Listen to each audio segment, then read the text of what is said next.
The only way really to understand Brexit is as the outcome of a civil war within capitalism.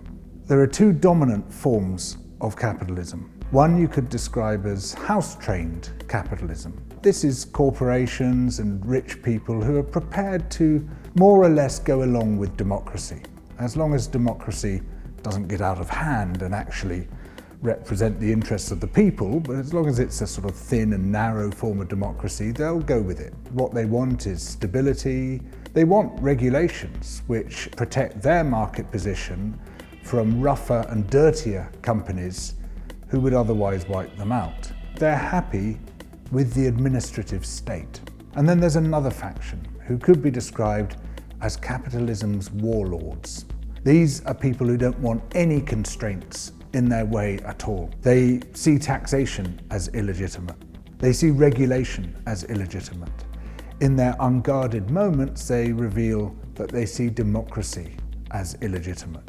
People such as Peter Thiel, the guy who founded PayPal, says actually democracy and market freedom are incompatible. The conflict should be resolved in favor of this thing he calls the market. The market is a euphemism for the power of money.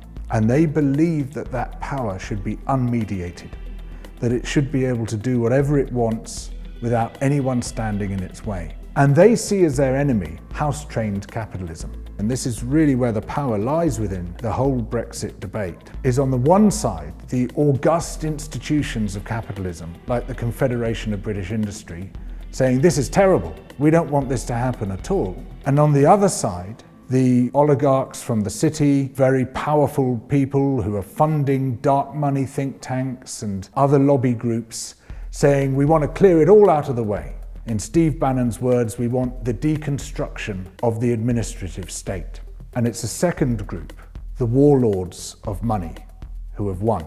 Everyone from American billionaires to Russian oligarchs poured money into the Leave campaign. What they see the UK as a beachhead within the richest and most powerful nations. It's all very well capturing Chile, as they did with the Pinochet coup, which overthrew the democratically elected government and installed a dictatorship there in the 1970s, or capturing Indonesia, as they did with Suharto's coup in the 1960s. But capturing a country like the UK, without the need for a military coup, well, that's a much bigger prize. A country which has a permanent seat on the UN Security Council, a country with enormous financial and international clout. And if you can turn that into a country which dances to the tune of warlord capitalism, rather than of house-trained capitalism, well, that is a fantastic victory.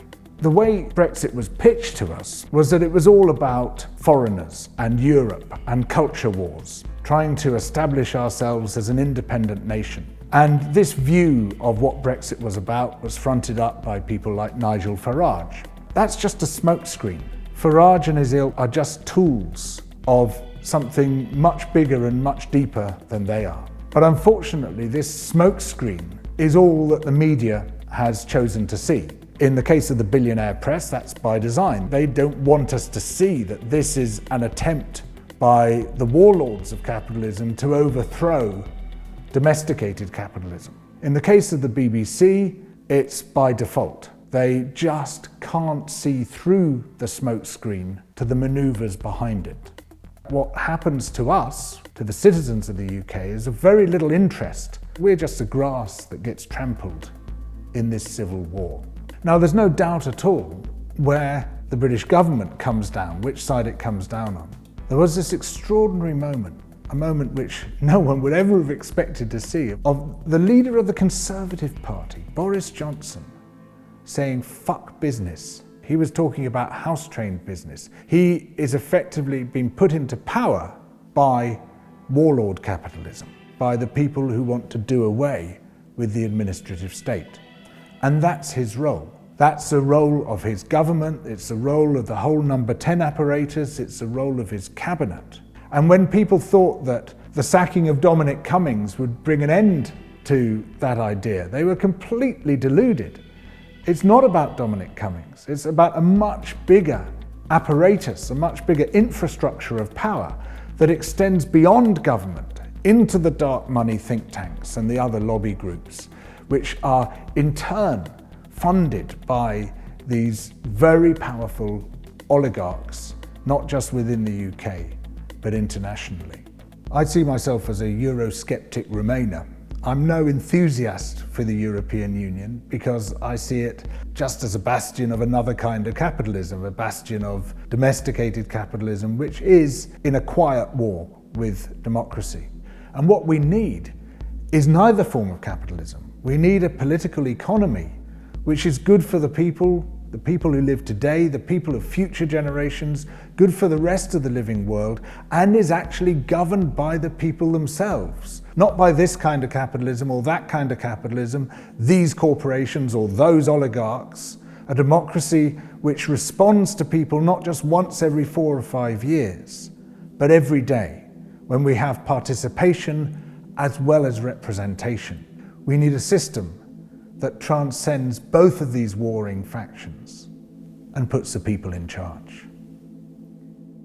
Do you get these stories on the mainstream media? Do you? Hell, if you want to really know what's going on, if you want to see more of these sorts of exposures of the mechanics of politics, then please support Double Down News. Become a patron through Patreon and ensure that more of these films can be made.